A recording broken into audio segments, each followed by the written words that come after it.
Hi, and welcome to Finding Your Way Through Therapy. I am your host, Steve Bisa. I'm an author and mental health counselor. Are you curious about therapy? Do you feel there is a lot of mystery about therapy? Do you wonder what your therapist is doing and why?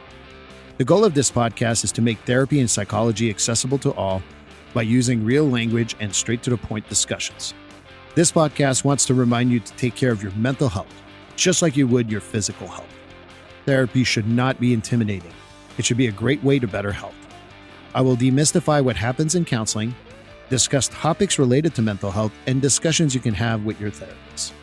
I also want to introduce psychology in everyday life, as I feel most of our lives are enmeshed in psychology.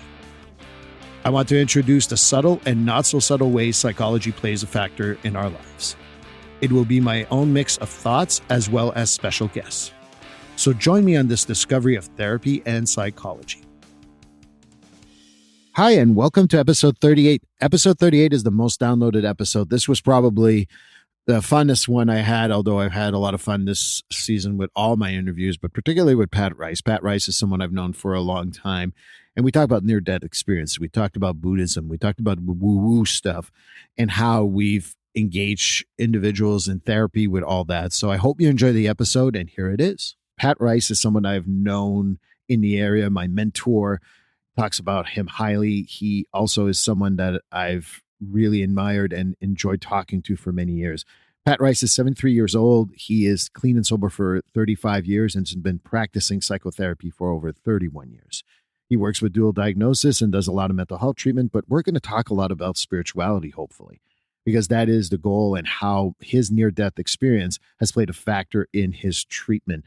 And I'm a big fan of Buddhism. I hope we get to talk about that, and I will let you listen to the episode.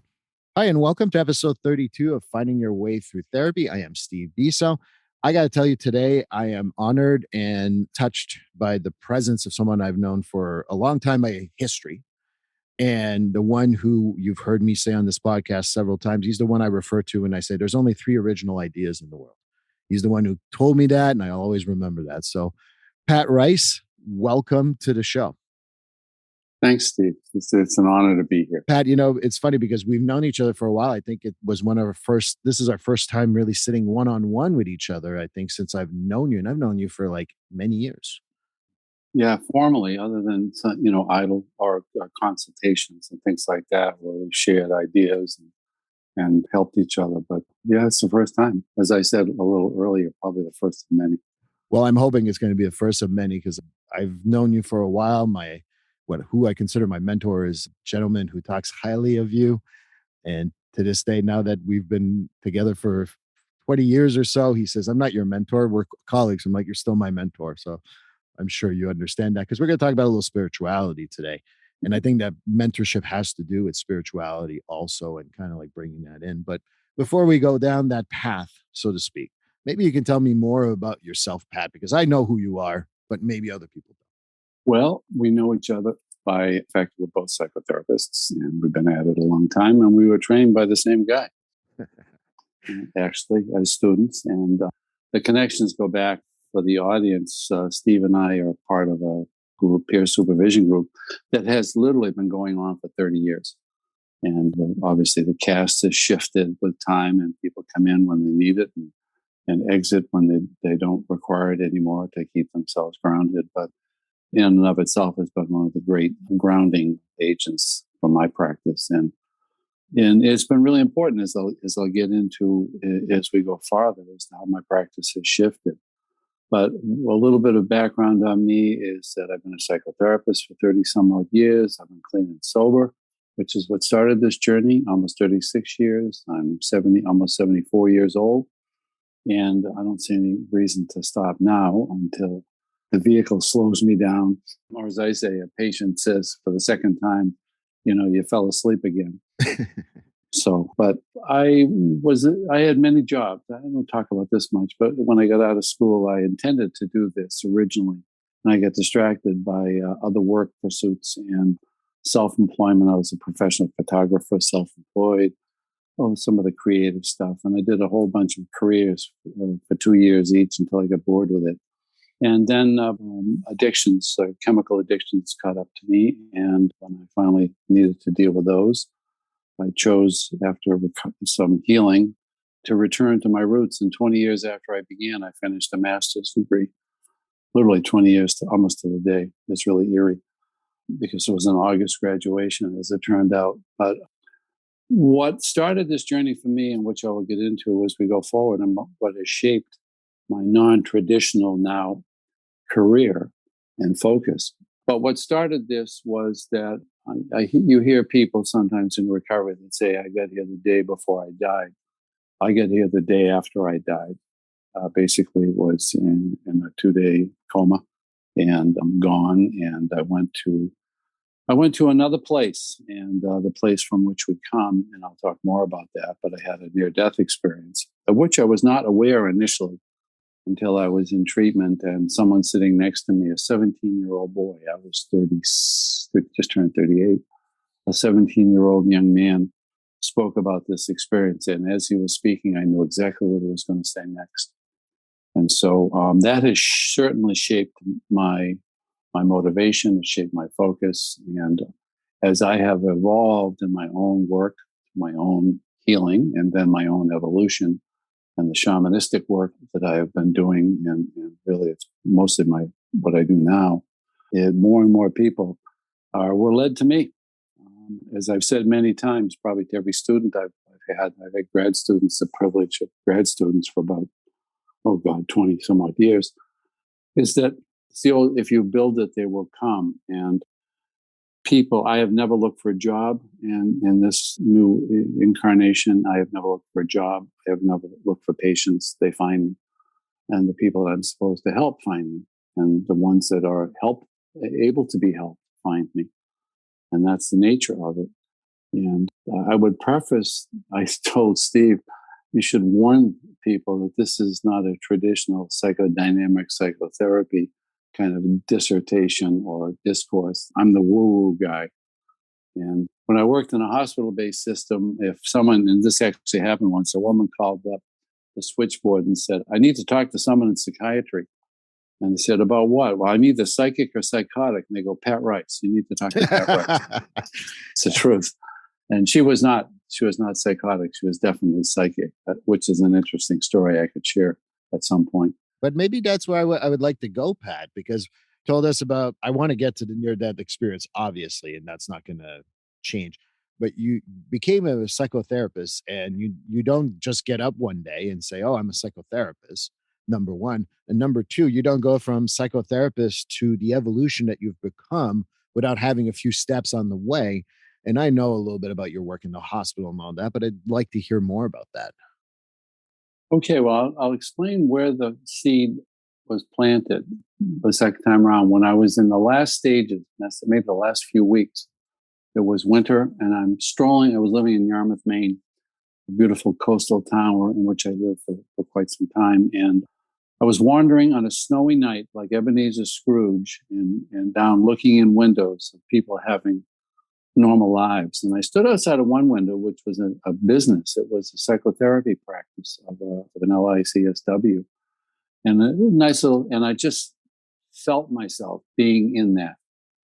And so a short time later, when I overdosed and then went into treatment, and I came out of that, and I came back to Massachusetts to get help, because that's where the family halfway house was, with people that were sober and resources. There were no resources in Maine for people that had very little. And so I was fortunate, and when I always intended to go back to Maine and have a practice in that office, honest to goodness. But one thing leads to another, and you get people put in your path, and a mentor put in my path, an extraordinary man, a theologian, a chaplain, someone that became a recovered mentor and a life mentor, and probably the smartest man I ever knew. And as Steve would probably agree, that when I don't know what to do next, I channel him. Yes. Is that I just become him, you can become Dennis. We all can become Dennis. I can do Dennis. I won't. But it was. But we're gifted to be trained by people who, by giving us their their expertise and their nuggets. They help keep it moving on. It's the only thing we owe someone that gives freely to us is to pass it on. That's kind of what life is really all about. So at about the time I was shifting away from a more traditional psychotherapy practice, I was involved in a shamanistic teacher who I still have today, who now lives out west. And thank goodness for Zoom. But she was helping me to see that the guides were telling me, I'll get into the guides at some point here, but they were telling me that I needed to be more authentic. That was the word. And not get so much in my head and start to do psychotherapy, start to do counseling, start to do this mentoring from the heart. And as we learn now, I have a friend I work for her. She was the director of behavioral health, one that's been in our peer group, Mary.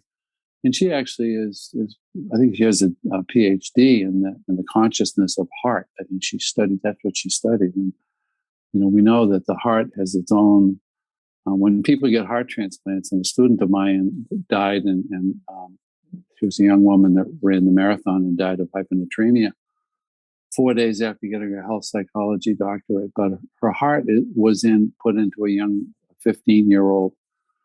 And when I met this girl 2 years later, I said, you have an amazing heart. And she said, yes, I know. I said, are you different now? She said, oh, yes, I am.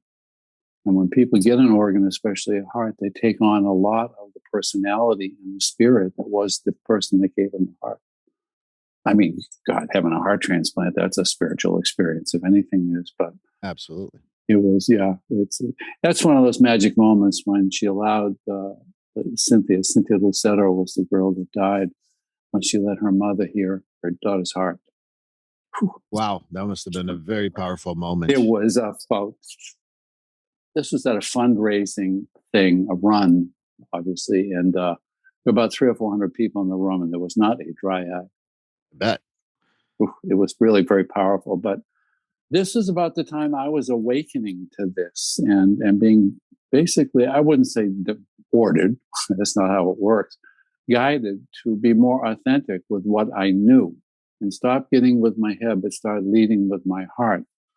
And that's when all of what I realized I had known, and most of what I had mined, now I began to mine what I had learned in the near-death experience. And I'll speak to that. Interesting, when that woman came into my office, I used to have a role in the hospital of, I trained people in psych triage in the emergency room, but I had a couple of slots for people that didn't qualify, didn't need to be medically cleared, didn't need an emergency room.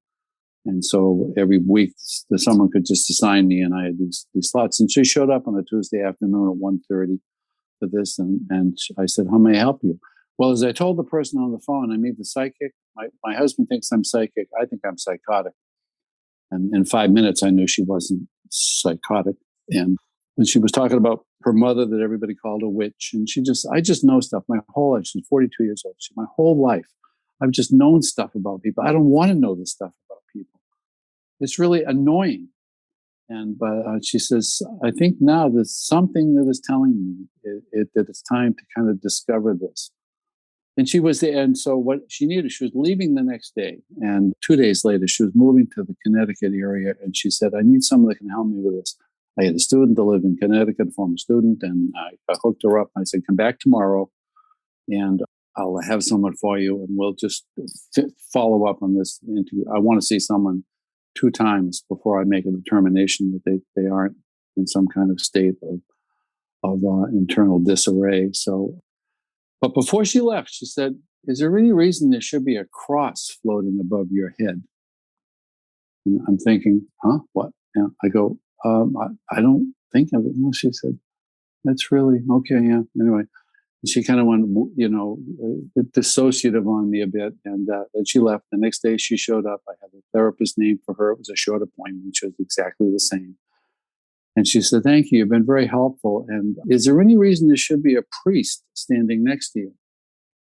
And I looked next to me. I had to look. There's no one there. And she said, yeah, do you know a priest? I said, well, my mentor was gravely ill. He was in St. Patrick's Manor at the time. He was a Dominican. He was a chaplain. He was a theologian and a psychologist. He had more degrees than, gosh, he was amazing. But I mentioned his name, and Dick Fleck, Father Fleck. And she said, that's him. He's standing next to you. I said, is he gone? She said, no, most of him is on the other side. But he's still there, and he needs you to come see him. And so I said, I can go tomorrow, the next day. And she said, good. And she left. She said, thank you. And she said, and you go see him. I don't want him bugging me anymore. And so it's a true story. And the next day I go to St. Patrick's Manor. I hadn't been there in quite some time. I had been remiss. It was painful for me to see Dick so ill. And he had another series of strokes. He recovered from a bunch of strokes. And, oh, God, he recovered wonderfully. And then you get, 10 years later, got a second that really debilitated him. And so I went in, and the person behind the desk who I knew said, you. He said, finally, you're the last one on the list. And everyone else that he wanted to see has come to see him. I said, okay. So I knew my way. I came around. He was asleep. He looked great, really. He was sleeping. For a minute, I thought he looked like he was basically laid out in the bed. And I knocked on the door, and he woke up. And this is what he said. He said, Patrick. He said, I have been sending the Holy Spirit for days to bring you to me. And that's where it begins. So I pulled up a chair. I said, well, if that's the case, if I got a story for you, I could tell you 100 stories like that. And that's how this kind of originally was studying to be a nuclear physicist. No kidding. I really was. I thought I was a prodigy until I hit a slump in advanced calculus and thwarted me into the human services or the lighter sciences. But one by one, and when he first became ill, I took over some of the groups he was running. And one of them was early on, one of them was a young woman who had died 11 times. She was only 23 years old. She had a bad heart. And she started talking in this group. And one by one, I realized the group was mostly people that had near-death experiences. And that's kind of how it started. I became open. And by watching others, and as patients would come to me and tell me about their experiences and people that they had benefited from, mediums and whatever, I get curious. And so I started going to all those people and just checking them out. I mean, I won't refer someone to an acupuncturist that I haven't tried. That's kind of where we talk a lot about that. I really want to have an experience with someone and not just a name. So I started getting really curious. And I think it's someone by the name of, I don't know why it's coming to me, Mike Dooley. I think he's an author, but the quote that it comes to me of the sentiment is that mystery prompts discovery. And I've told more people, I said, my whole job as a psychotherapist here or as a healer, a healthcare provider, is to get you curious. There's a heurism to this, to get people curious about, no, you want to know more about this. Do your own research. This is your journey. Don't look for somebody else to give it to you. That's, as you know, the Buddha said that you have to walk the path. And I think that's the stuff that really, I'm sharing a little bit of my own story. I grew up in a Catholic family. And as I say today, I'm a recovering Catholic. And when I started my career as a psychotherapist, mental health counselor, whatever you want to call it, I was scientifically based. I was like, no, this woo-woo stuff. And by the way, woo-woo does not offend me when people say I'm woo-woo. Some people say that that's diminishing what we do. I really don't care personally. But eventually it can't be just that. And I remember having those moments. And one of my favorite moments that I share with someone is I had a client come in who was having the hardest time staying sober. And they might have had some legal issues over their head because of that. And I had a little Buddha I was exploring Buddhism, and I had Buddha on my desk. And he's like, who's that? I said, that's Buddha. And he talked a little bit about it. He's like, can I take it? I said, is it going to help you stay sober? And he's like, yeah. I'm like, all right, have him. And he stayed sober as long as I met with him. So that was a few weeks. So it's not like I know that he's been sober for 27 years or anything magical. But just talking about the spirit of Buddhism and how it works made him shift, and it made me shift. It's one of my stories that I share, that it made me shift that, all right, Steve, maybe you got to stop being so damn scientific and try to think about the things that are more than scientific. And spirituality, to me, if you don't talk about spirituality as part of your psychotherapy, mental health counseling, whatever you want to call it, I think that you're disserving your clients. I don't force it on anyone, but obviously most people who have known me, if they've walked in my office once, there's Buddha all over the place, and there's hockey stuff, but that's just a different religion in Montreal. But I think that when you talk about that, I think that awakening, those moments are what really gets us to the other side. You had your own near-death experience. And now that I know a little more about the Dick story, because I've known about Dick, I've never met Dick. Obviously, he's no longer of this world, at least physically. It's interesting to hear, because that's all I could think of, is that he was a spiritual guide for so many people, and a lot of people like Dennis Sweeney that we know. And sorry, Dennis, to name you by name, and Mary Mullaney, and hope you're enjoying your retirement, because she just retired. Uh, how do we connect with the spirituality when we are sometimes so based on like science or doing that stuff? Well, the science, it's really quite simple. The science is the head stuff, and the spirit is the heart stuff. And the three-dimensional world in which we live, four-dimensional world of time, is one where we focus a lot on the head stuff and not so much on the heart stuff, and where we overthink things. We've heard the paralysis of analysis, where people just get stuck, and especially men. I'm okay. I just need to think this, out. And I almost never quote Freud and Jung and Adler and those folks in my practice, but I quote Einstein almost every day, because Einstein said, "You can't solve a problem with the same mind that created it." Right. And we deal with people that just get stuck in up here with the, forgive me, I think this is original. I call it the itty bitty committee. And I wasn't going to use profane language, but it's no one's listening. Don't worry. I know that is original, but that is when the mind won't shut down. And it's as a matter of fact, this wonderful man Dick Fleck, he used to say, and I've seen this, as a matter of fact, they gave someone a 25-year anniversary medallion Sunday in AA. Someone I did an intervention on actually 25 years ago. But she said, "I don't know why I came. I don't know what drew me there. I didn't want to be there. I didn't want this. I sort of knew what was going on, but I came anyway."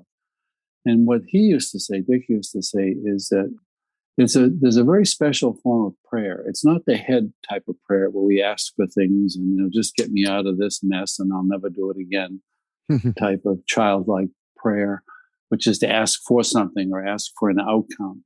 He said there's a special form of prayer, which is virtual prayer, which is when your heart is actually petitioning the divine, whatever it is, the universe, the higher power.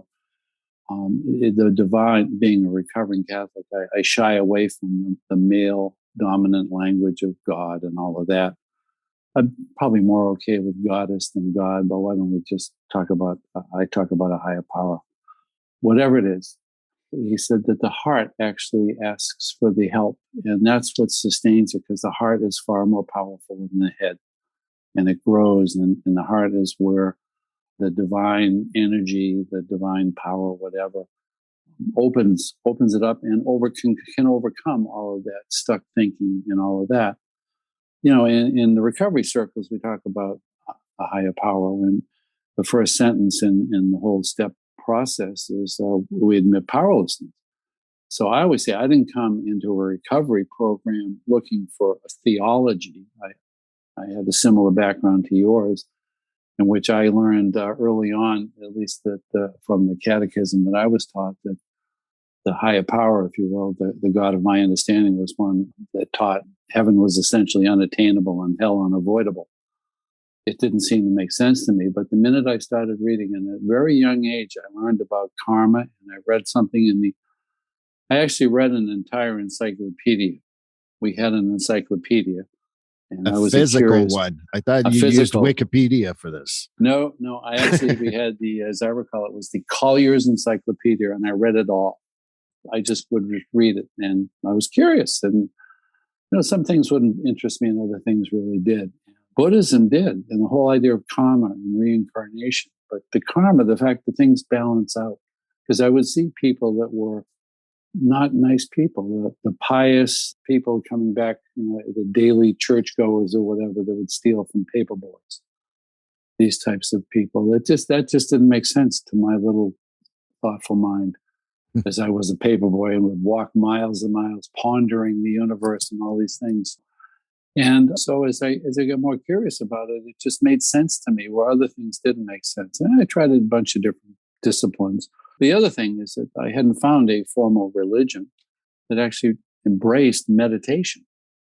It was almost always the Eastern philosophies that embraced meditation, chanting and meditation and all of that, which seemed to work for me. Certainly, it helped to quiet the wild mind, the chanting and the meditation, the breath work. So these are the things that kind of opened me up to being curious and want to explore more about this, and which was to explore more about me. I think most of us go to graduate school to figure out how can a really smart guy like me end up so messed up. Got it. So well, it might be a good transition. Again, just a reminder to everyone, we're listening to Finding Your Way Through Therapy. I'm sitting here with Pat Rice. My name is Steve Biso. It might be a good transition to start talking about the near-death experience, because we just talked about the spiritual stuff. And it might be helpful for people to understand. And sometimes we use the acronym NDE for that, as I pondered that question this morning. But maybe you can tell me more, because when you shift to more of a spiritual side, maybe you understand a little more, or you're more closer to your heart and what happened with a near-death experience. So can you tell me more about that? Well, they're very different. If someone is really curious about a really well chronicled one, I've read everything written about near-death experiences, which I started after I had realized that I had one. And these all came flooding back, as it often does in vulnerable people in group psychotherapy. Somebody mentions something and someone else gets flooded, and all of this repressed memory comes back. And flashbacks, as we call it. Yeah. As they say, as a great master once said, never underestimate the power of repression. Yes. What we can tuck away because it's just too painful to deal with. But when it comes flooding back, you really hope it's in a place where there are people to help you from drowning in, because it can overwhelm people. But I started getting really curious about this, and I read everything. A lot of books by Ray Moody, who was the first physician to really do it, a psychiatrist, and then Brian Weiss, another psychiatrist, who said, I want to jeopardize my entire Harvard and Yale career by writing about this. But there's an extraordinary book by I think he's a I think he's brain surgeon, Eben Alexander, Eben Alexander. And he wrote several books, but one of them, and gosh, I can't remember the title of it, but anybody can Google it. I heard him actually speak in Sudbury. Oh, really? Once, yeah. Sudbury, Massachusetts, yeah. Sudbury, I was actually sitting next to Chris Gordon, who was a wonderful psychiatrist who just retired as well. And he was speaking about his book, and I think he actually used to be a member of this synagogue in Sudbury, the synagogue right across from the mosque on Route 20. I love that. Yeah, and he spoke about it, but he wrote a book literally about this heaven, something about heaven. He remembered every detail, the sounds and everything, and it is profound. And it's a great read. And if anyone's just curious about it, as I'm always saying, get curious and just read it. And this is by literally a guy that operates on people's brains, and he had a bad day and it came back. So it has a lot of credibility to it. And the more people like him share the story, the more others do. Tons of the near-death experiences that I was witness to or listened to happened were written by physicians who had just witnessed all of this. ER docs, ER nurses, they hear this all of the time. I'll give you one, okay, where it really awakened me. When I did one of Dick's groups early on, when he went out for his first operation or whatever, and there was a young woman, this woman that had died 11 times, okay, in a series of a couple of heart surgeries. Same woman you were talking about earlier? Earlier, yes. She was a young woman, and she had a captivating story, but she got angry at one point in telling the story. She said, because it was a doctor that didn't believe her, one of the surgeons, didn't believe that she had had. And she said, well, yeah, I watched you. And she started telling him all about the surgery. And he said, who told you that? And she said, well, I was floating. I was literally up in the ceiling. I had out of body or what. I was just watching you work. And he said, well, when you start talking about brain hypoxia and you have these hallucinations and all of this. And she said, listen, he said, if you're really interested about it, when I was up there, I noticed that there was a gold, what were those pens? Cross pen up in the light fixture. Someone must have tossed it up there. There's a gold pen up there. If you don't believe me, go find the pen. And okay. And she said later on, she got a phone call from the doctor. He said, that worked on me for about 3 weeks, and they got maintenance to go up there and they retrieved that pen. Please forgive me. Because only if you were above the light fixture, would you couldn't see it pen. Otherwise. Yeah, that's right. So, but again, I've hundreds and hundreds of people have come to me and shared these stories, and as they do, as it happens, we collectively identify, and I start to then pick up pieces of my own story. And I've done a lot of work in this shamanistic, if you will, for lack of probably a better term, is that my guides have told me a lot. I've learned, I've done some regressive therapy and gone back a number of lifetimes and learned what I needed to learn. Had to go back to York, England and settle the karmic debt. And I think that made a believer out of my wife because she was there witnessing this. And she's now a practicing Buddhist at the Zen Center in Rhode Island. And so it's you don't meet anybody by accident in all of this. I don't believe synchronicity and everything. As more people started to share these things, and I started to get curious about my own past. And it's funny, there's a certain amount of utility to knowing about that. And then I basically, there was one gap. I didn't know anything about the last lifetime. And all I was able to discern, based on what I was told, is that all you needed to know from that lifetime is you did not survive your alcoholism. So you had to come back and do it again. I was going to say, we repeat what we need to heal, right? That's it. And then, so this time, and many of these guys, some of whom are actually ancestors of mine, said, you don't know how hard we work to keep you alive so you could fulfill yourself and do what you're doing now. And again, this is not self-promoting or whatever. I don't have anything to promote other than this concept that we're here for a greater good. And the template of sensibility about this existence that makes the most sense to me is Buddhism. Because the Buddha, basically, the tenet of that is to practice loving kindness. Just be helpful to people and do no harm. That's the whole meaning of it, is that give it away. If you share your light gets more powerful. And, I'm a Reiki practitioner, which is just an energy healing and a divine energy healing. I don't use it hands-on very rarely. It certainly never fit into my clinical practice as it does for some people, because I worked a lot with trauma victims. And that was just initially, that was just too tricky for me. But I use this energy, this ability. I see auras, I see people's energy fields very clearly, which makes Zoom a challenge for new people. Unless they're with somebody, when I do an interview, I want someone that knows them well because I can sense the energy better with the two of them. But it's basically all the same stuff. It's how if you do Reiki for somebody, you get Reiki. You're a channel. You're just a host, and you benefit from it. Not that it isn't, that it isn't draining in a way, but it is enlightening, and it is enervating in a very powerful way. As one of my teachers said to me, I think about Reiki, about healing you, but more importantly, it's the energy of the universe. I lose nothing. It's the energy of the universe, because I'm a Reiki practitioner too. So what I've always reminded people, they're like, how are you feeling? I said, well, other than having trouble keeping my arms up for a while sometimes, really feeling great. I mean, I always feel great after a Reiki session. Yeah. And I want to make sure that everyone knows you're absolutely right. That's not for everyone.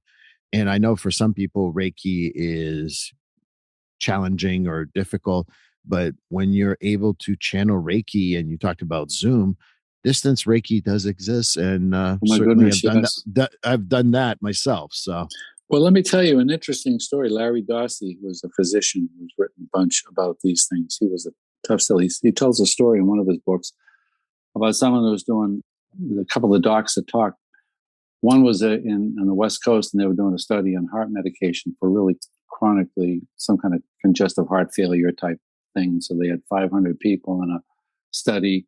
And his pal, who was a member of a religious community or some kind of a prayer community in Texas, said, "Can we do our own experiment? Can we pray for half of these people?" And this is documented that, yeah, they had this group everybody got in the prayer group got a name, a first name and a last initial of someone. That's all. And they prayed for this person. And at the end of 6 months, they were crunching the numbers on both studies. One was a double-blind medication trial, and then the prayer study. And the results were striking in one regard, is that the medication didn't seem to have a whole lot of effect on the outcome versus placebo. But the people who were prayed for had half the mortality rate, and on and on and on. It was so dramatic that they couldn't ethically not pray for everybody.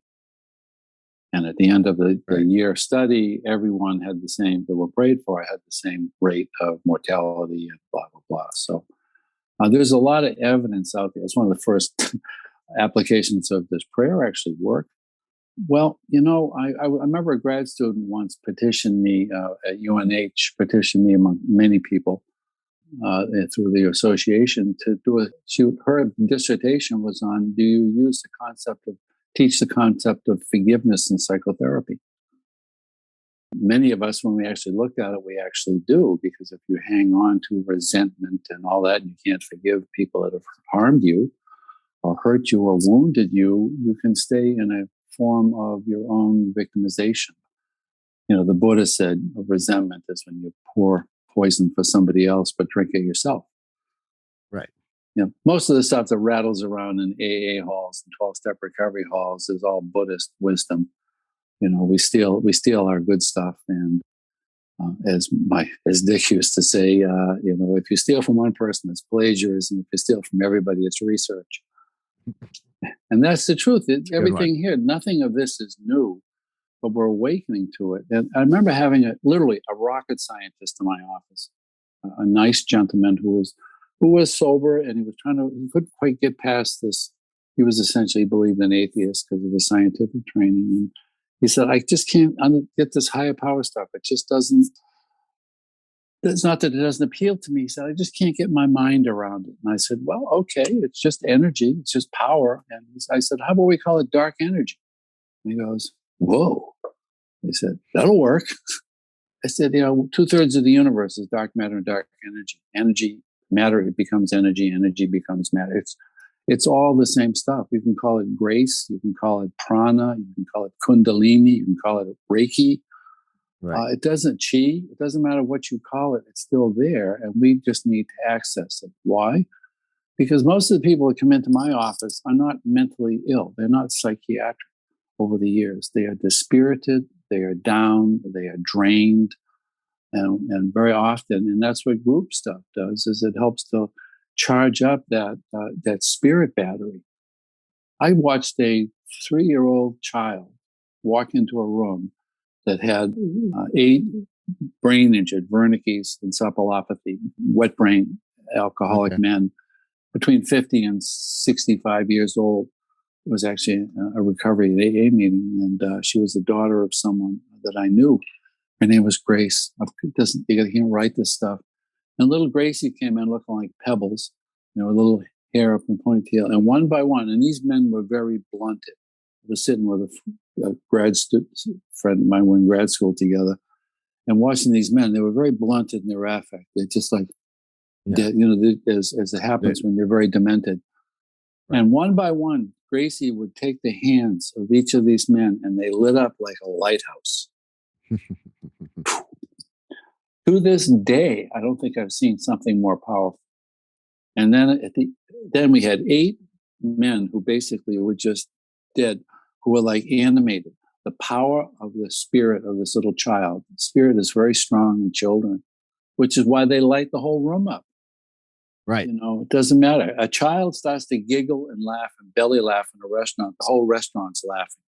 Right. Or an airplane or whatever. So there are various agents, or how should I say, fonts, taps for this type of energy. Our job is to find it.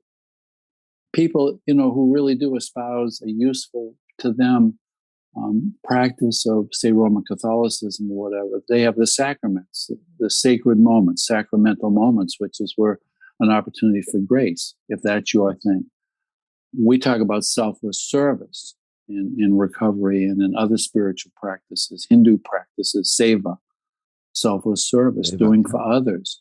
You go to a meditation place and there'll be something you have to do, even though you're paying to stay in this retreat or whatever. You have service to give, because that is one of the sacramental ways that we give others. We have Habitat for Humanity, soup kitchen, people that volunteers.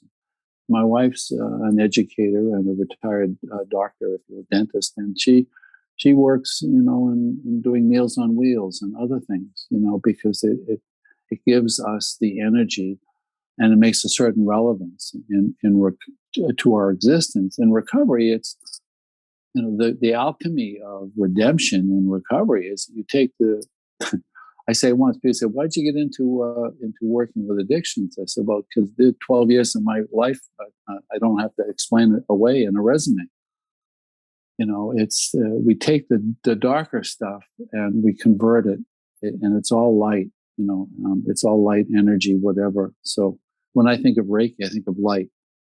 Most of the guided meditations will say, think of a golden light, think of a bright white light or a purple light, whatever, healing lights." Well, it's one of those things that when I talk about spirituality, when clients bring it up, I've taken more of a passive approach on spirituality in my practice. But I've had this many times where people say, "Well, I don't believe in anything. I'm an agnostic." And I said, "Well, that's a belief system." Yeah. That means that when you're dead, you're dead. And maybe perhaps doing the best you can while you're here is a spiritual practice, instead of thinking when I'm dead, that's not a spiritual practice. In fact, I think it means you can live the moment, you can live the present. And it usually makes people light up and say, "Oh, I never thought about it that way." I think that once you think about spirituality as not having, and you can have one God, you can have 50 gods, goddesses, as you said too. I agree with you. If you've ever seen the movie Dogma, Alanis Morissette, she's Canadian as a god. I think that makes sense to me. It's a good move. But I think that I tell people to watch that movie if they're like spiritually done. I think that Dogma is probably one of those movies that also woke up my spiritual side. But I just wanted to say that a spiritual practice doesn't have to be meditating for 2 hours or going to church service every day. It could be so much more than that. And a spiritual practice is just not what it's cracked up to be. And that connection, and I was thinking about the other part that we were talking about, rarely does someone do like the Meal on Wheels or any type of volunteer work that leave there and go grumpy, because the energy just makes you feel happy. And I think that that's something I wanted to mention. Well, it's the atheists and agnostics. The literature of AA of recovery certainly speaks to that. Is that it doesn't require. We don't come in there looking for theology. But that's not what it's about. And a lot of the arcane literature that organization has, it was written back when that was more the language. I mean, I can remember once when Bishop Sheen had one of the most popular TV shows on, and he was a captivating speaker and an inspiring speaker. But it's atheism is someone basically says there is no God. That's a belief. I believe there's no God. That's the ultimate left brain or head philosophy on that. But they do believe that there are things greater that they can't explain. Again, mystery leads to discovery. And I think there's a chapter or a phrase, or how should I say, a concept that is put forth in that literature of recovery that speaks to that, to the agnostics who are doubters. They don't know. They say, I don't know.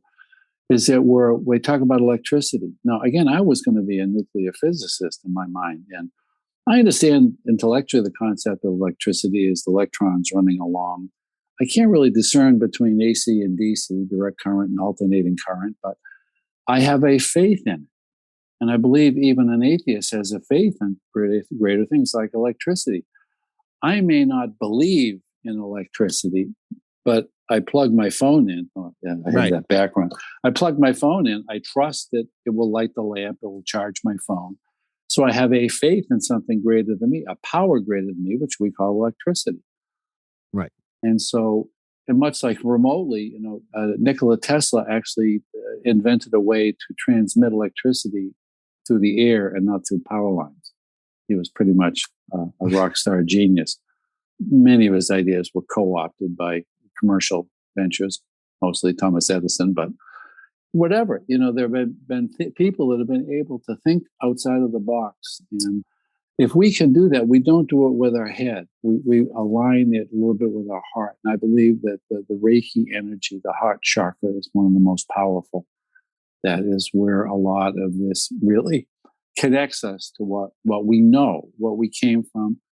I will go psychiatric here for a second. No, that didn't sound right. Excuse me, I got to take the meds, and I'll be right back. All right. Yeah, it's the great godfather of recovery and psychiatrically is Carl Jung, and he had a relationship with one of the AA founders, Bill Wilson. And Jung's concept was of the collective unconscious, which is we're all part of. We can tap into this compendium of knowledge, conscious knowledge that fuels humanity. And he was a real free thinker like that, and very different than some of the other psychiatrists of his day. Interestingly, they were all neurologists. They were all brain doctors, essentially. And then they got off in this other side because it was probably of interest to them. It was interesting. My job is when I meet people, and different people have been led to me. As I said, my practice has shifted from addiction medicine, dual diagnosis medicine, and trauma work to wellness, aging, retiring, grief and loss. I do a ton of grief work with people, and sometimes, and I help people to die. And that's been something I've done. I've had a number of people that have come to me because they know they were dying. Things like of ALS, which is a dreadful disease. Yes. But I watched someone die beautifully because he came to me before he got bad. He said, I need to know more. Don't you love that? About what? About the spirit business. And I've been a Presbyterian all my life, which I don't even know what a Presbyterian is. But he said, and that all made sense to me, but it doesn't make sense now. And honest to God, this man blossomed, and he died a beautiful, the physicality of those types of degenerative diseases is a loss of dignity. So it takes a tremendous amount of spiritual well-being and, how shall I say, spirituality to embrace that the vehicle is eroding. Entropy is taking over the host vehicle for the spirit. But I still have something that I value here. And for him, it was granddaughters, a little granddaughter who just lit him up. He would just sit often on Zoom and watch her. But she had that energy. He was like another person in the room sometimes. So, but this is what has been led to me by whatever forces there are. I have theories, but, I can remember once when I was a very young man, I said, I don't know much. I said, but when I do die, I have questions. I have a long list of questions. I didn't really think that many of them would get answered before, but all it takes is an open mind and a faith in something, a curiosity, and things will start to make sense. The Buddha said, don't take anything I say at truth simply because of respect for me. Figure it out yourself. Challenge it. Understand it. Study it. It has to coincide. Truth has to coincide with your core belief in it, your core sensibility about it. I think that was his word, sensibility about it. Right. And so, we come in here, but also said that, no one else can walk your path. You have to walk your own path. And he said that the path is going to be difficult in the earth school, and that some days all you can do is put one foot in front of another. And if you believe, and I believe this is what the heart does for us. The heart gives us our direction. We follow the Right. heart, and then you just keep walking uphill in the rain, dark, whatever, sliding backwards a little bit. You just keep walking. I think that what I've loved about Buddhism and what embraced me is that even I had the preconception that Buddha was enlightened at every single moment of his life. And that's exactly what I think when people tell me that, I'm like, well, I had the same preconception. That's the good news. The bad news is I'm going to break your preconception, because Buddha would tell you that that's not true. And Buddha was a man. He was not a god and does not want to be revered as a god. And he has become a symbol and a figure in the life of Buddhism. But it's realizing that Buddha says something that I think what really intrigued me. He says, we all have it within ourselves. And you don't need to be a god. You don't need to be a powerful person. You don't have to be a weak person. You got to be nothing else but just a be.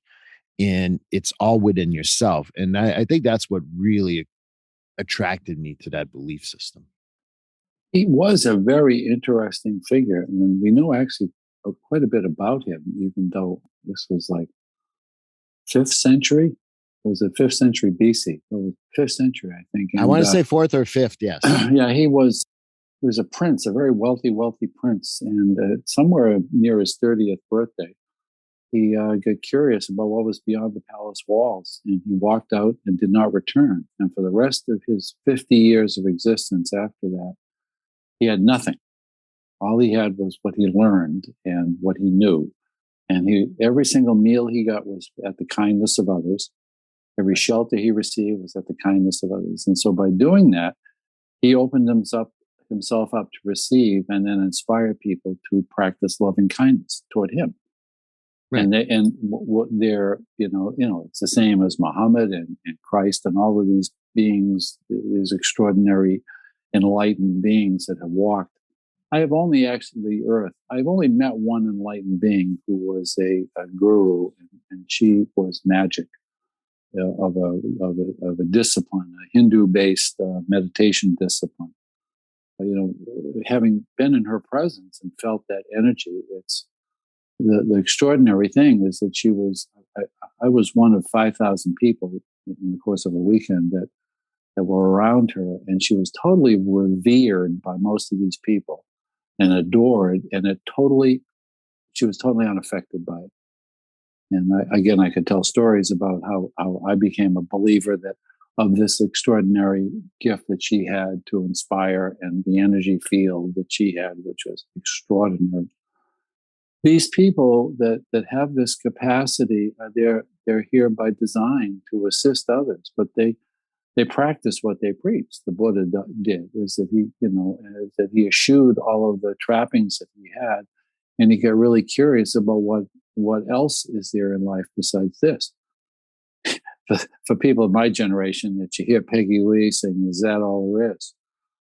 And people, whoever's watching this, go, "Peggy who?" But look it up, Google it, Peggy Lee. Peggy Lee, yes. I think that there's going to be a lot of Google on that. Is this all there is? Because it's the opportunity to take a chance and learn. Because the same old. I think one of the reasons we have this extraordinary thing on the planet where the first $1 billion that some people acquire is not enough. Maybe the next billion will make me happy. And this pursuit of wealth, and I guess now that there's a competition to see who can be the first trillionaire. At some point you're going to leave, and this journey will be over. If $1 billion made people happy, I don't think they need a second billion. Just saying. It is so much more to it. And so that's the Buddha taught that, is they get curious about what there is when you're not distracted by so much wealth or so much of this world. And I used to do a group actually in the day hospital once on abundance. Is that abundance, whatever you have an abundance of, whether it is what we consider positive or negative, there is one thing you're tasked with, and that's management. You must manage abundance. And I actually used to have a briefcase with paper in it, but I would say everyone thinks here that $100,000 would be perfect. But, oh yeah, yeah. And so I would take this briefcase with $100,000 in cash in here and I'd put it on someone's lap. Who the most enthusiastic that would make. I said, okay, you now have $100,000 in there. They wanted to look. I said, don't open it. You have to believe me. But what are you going to do now? Well, and I said, you notice the people in the room are looking at that briefcase?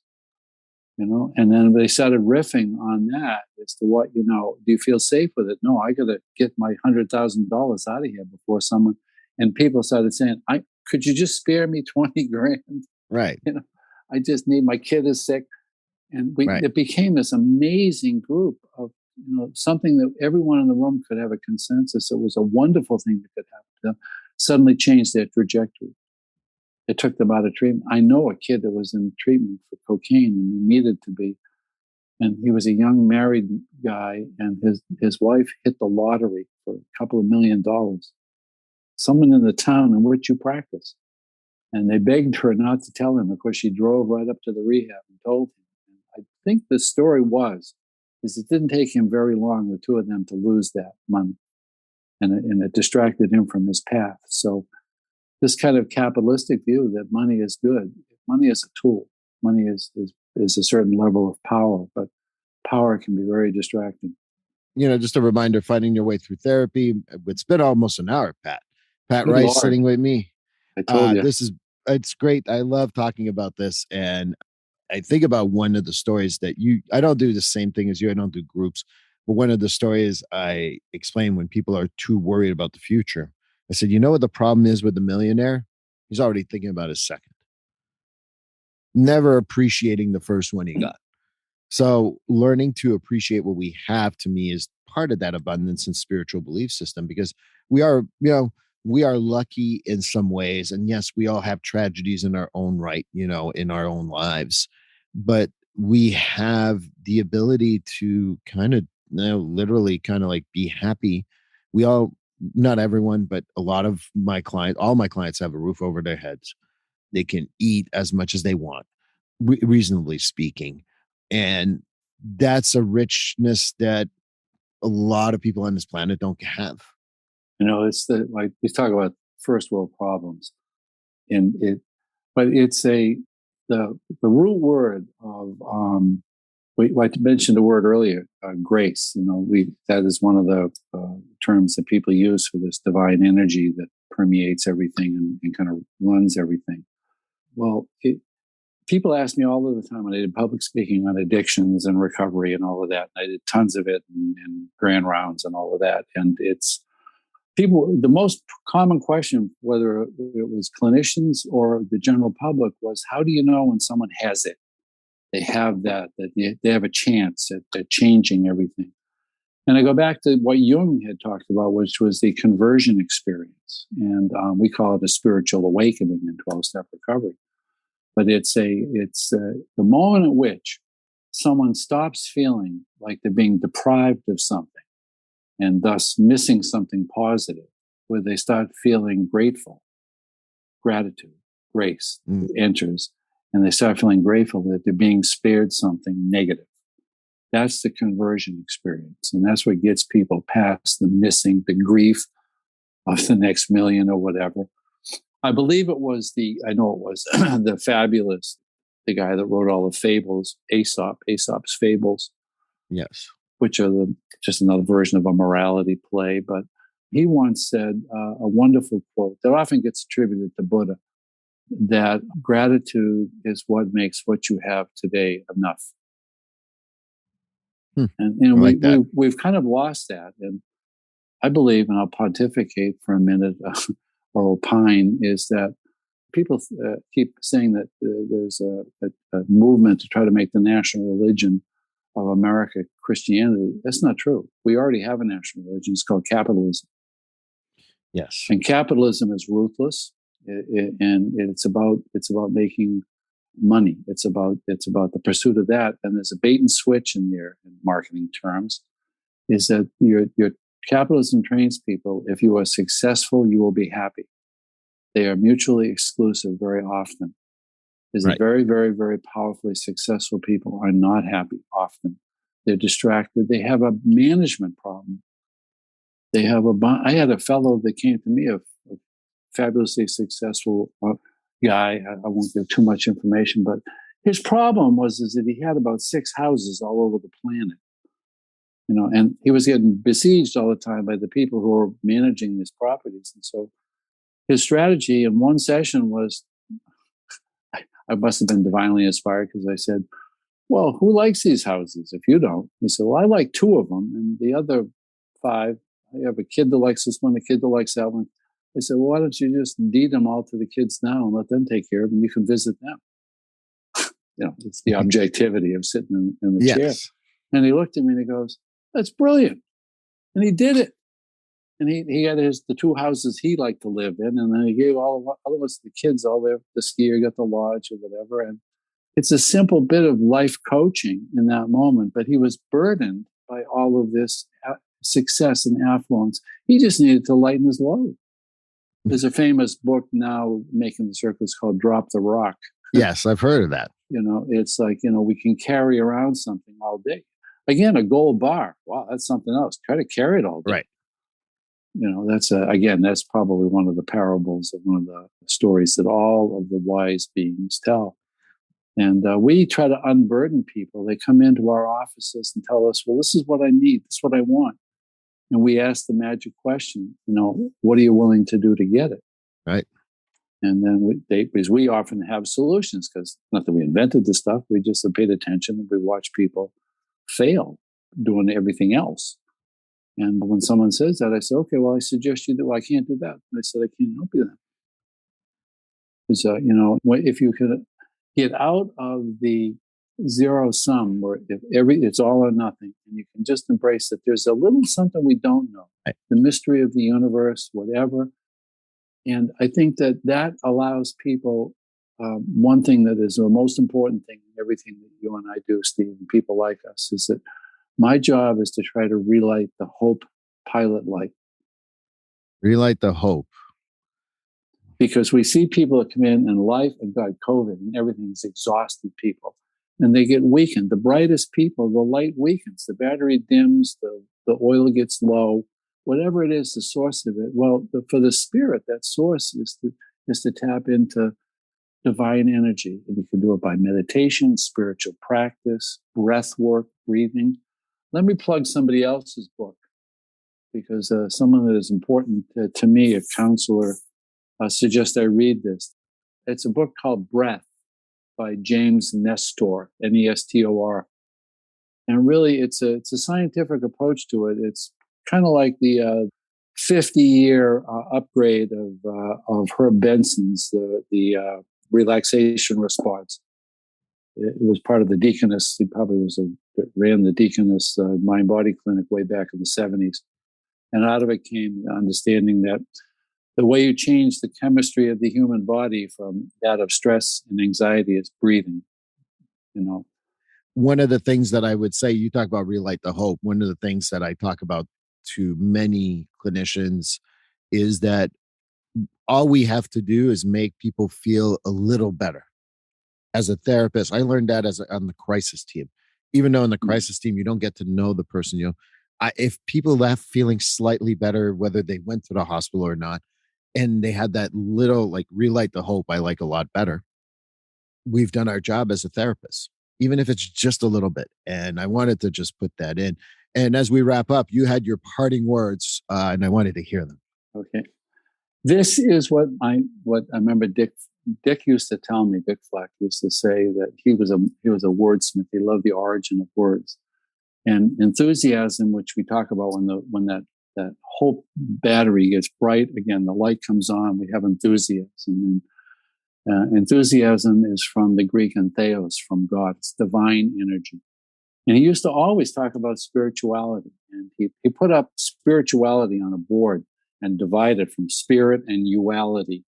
And he'd cross out spirit and say, we don't talk about that. We talk about self, our sense of self-help and all of that. So it's self-uality. And then he would say, if you take uality and just put a Q in front of it, that's quality. And so it's a really dramatic visual is that, what spirituality is how do I feel about me based upon what I do, my practice, He also said that from the word spirit, spirituality, comes from the Latin word spiritus, which is not soul. That's animus or anima, Right. animation and all of that. The word spiritus means breath. Right. So literally the most spiritual thing you can do as a human being by definition is breathe. And when people get stressed and occupied, they hold their breath. Everything's going out. If my computer crashes on me, I sputter, like this. And so it's a moment is to just learn how to breathe. And most of the spiritual practices focus on breath work. Certainly meditation does. So my parting shot is that I've said this 1,000 times. If I've said it once, is that when you don't know what to do next, breathe. Right. Just breathe and breathe. And if you're really, really, really upset, move your body. A wise old person said, when a troubled human being walks, the angels talk to you. Whatever that means to you. But when your legs are tired, your mind won't be bothering you as much. It's the way I think to turn the volume down on that itty-bitty committee. Well, Pat, I will finish too by saying that, first of all, thank you for everything. The one thing that I've been meaning to talk about is when you talk about spirituality, if you ever look into the Eightfold Path to Buddhism, and one of them is right livelihood, I think you hit that one out of the park already. And it's one of those things that I tell people that my job, one thing I know is that I'll never regret my job. And I think that, Pat, not only because of everything you've done for everyone else, what all other people you've inspired, and I know you're going to inspire people on this podcast, including me, frankly, right livelihood doesn't even do justice on how well you do your job. So I wanted to thank you for your time today. Well, thank you. I'll just finish with one thing. This was told to me, and I've said it to everybody that I've ever worked with, is that we're tasked with one reality, one truth, and that is that as providers and people that want to be helpful to somebody else, we're going to have the authentic energy to inspire others. We must take our own advice. So we're not supposed to put the bumper sticker on the car that says, take my advice, I'm not using it. Right. So it's, and if we do that, I think then and the other thing is that we're not responsible in trying to be helpful to someone else for outcome, just effort. I think that I'm going to leave it at that and say thank you very much, Pat. And thank you, Steve. I hope we have this conversation continue offline and maybe even one day come back and talk about it more. I'd be honored as always. It's great, and I really appreciate what you're doing. This is you've been a pioneer in a lot of this telehealth and everything in the area, and we've all learned greatly from you. So thank you. I don't think I could have zoomed my way into a different practice modality here doing this without guys like you. So and gals, thanks. Thank you, and I'll talk to you very soon. I can't wait to reconnect. But thank you. Okay. Well, that concludes episode 38. Thank you, Pat Rice. I hope everyone enjoyed that conversation. I really did myself. And next episode will be my favorite episode. It was a hard call because I love my conversation with Jane Caitlin, love my conversation with Jessica, and I love my conversation with Robin and Crystal and Kristen. But I had to choose one of them, and I chose Crystal. And because of the content and how deep and how personal she got in talking about her sister who committed suicide and how important her mission is. So I do hope you take time to listen to that episode also. Please like, subscribe, or follow this podcast on your favorite platform. A glowing review is always helpful. And as a reminder, this podcast is for information, educational, and entertainment purposes. If you are struggling with a mental health or substance abuse issue, please reach out to a professional counselor or therapist for consultation.